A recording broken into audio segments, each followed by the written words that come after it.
MPDLED वाले जितने भी स्टूडेंट्स वीडियो को देख रहे हैं, 5 जून का पेपर आ चुका है, समाज शिक्षा और पाठ्यचर्या बोध। प्यारे विद्यार्थियों, MPDLED के सभी छात्रों को इस प्रश्न पत्र को पूरा देखना है।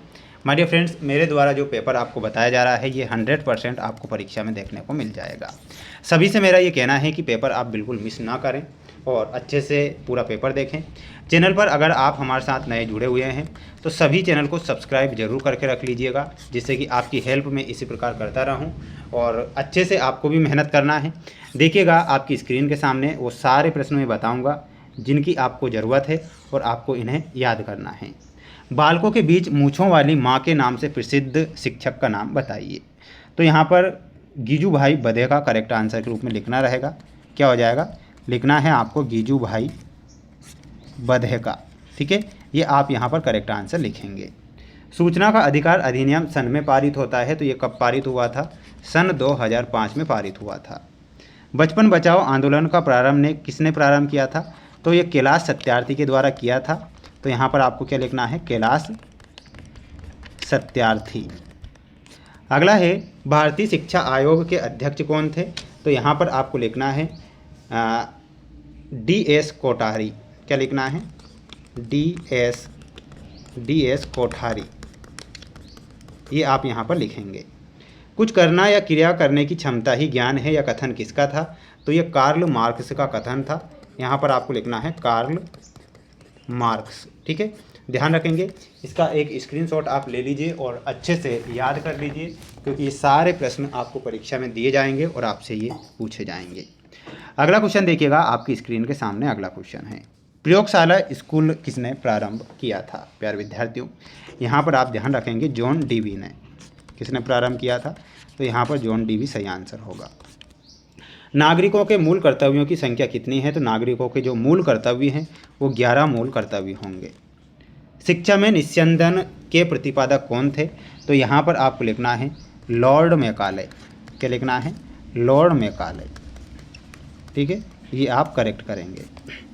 राष्ट्रीय शिक्षा नीति 2020 के मसौदा समिति के अध्यक्ष कौन थे? तो यहाँ पर आपको लिखना है कस्तूरी रंगन। कौन थे? यहाँ पर आंसर हो जाएगा कस्तूरी रंगन। NCF का पूरा नाम बताइए। तो NCF का जो पूरा नाम है, ध्यान से आपको देखना है, नेशनल कैरिकुलम फ्रेमवर्क। देखिएगा, मैं बता देता हूँ आपको, यहाँ से आपको लिख लेना है नेशनल कैरिकुलम फ्रेमवर्क। ये आप यहाँ पर ध्यान रखेंगे।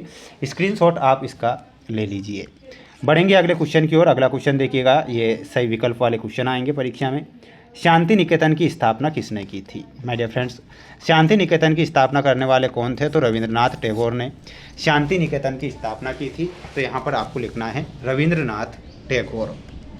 अगला प्रश्न रहेगा, ध्यान से देखिएगा, मनुष्य की अंतर्निहित पूर्णता को अभिव्यक्त करना ही शिक्षा है, यह परिभाषा किसने दी थी? तो ये स्वामी विवेकानंद के द्वारा परिभाषा दी गई थी। तो यहाँ पर आपको लिखना है स्वामी विवेकानंद। अगला प्रश्न आएगा, भारत में मानवाधिकार आयोग का गठन किया गया था। तो भारत में मानवाधिकार आयोग का गठन कब किया गया था? तो ध्यान रखना है आप सभी स्टूडेंट्स को, और थर्ड में हो जाएगा आपका 1993 में मानवाधिकार आयोग की गठन होता है, ध्यान रखना है। अगला है, मुदालियर कमीशन की स्थापना हुई थी। तो मुदालियर कमीशन की स्थापना कब हुई थी? तो फोर्थ में आपको लिखना है सन 1952 में इसकी स्थापना होती है।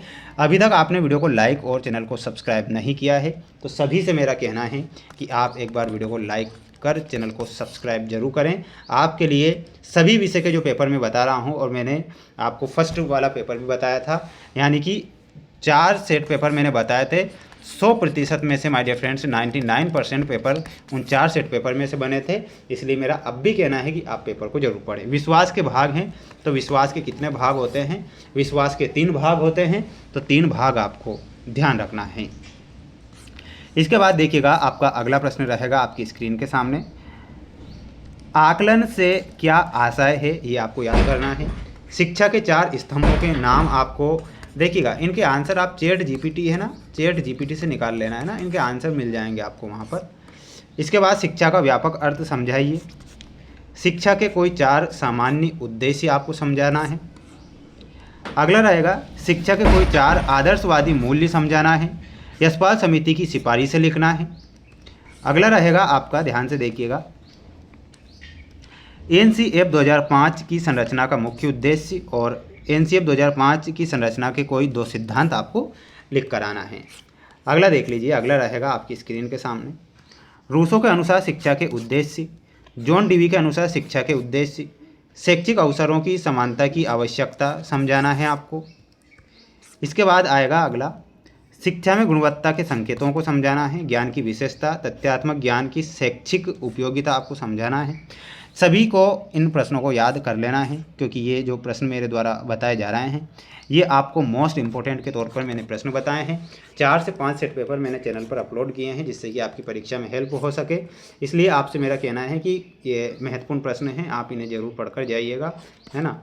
और अच्छे से मेहनत प्रयास तो करना ही पड़ेगा, है ना। ये आप स्क्रीनशॉट ले लीजिए इनका।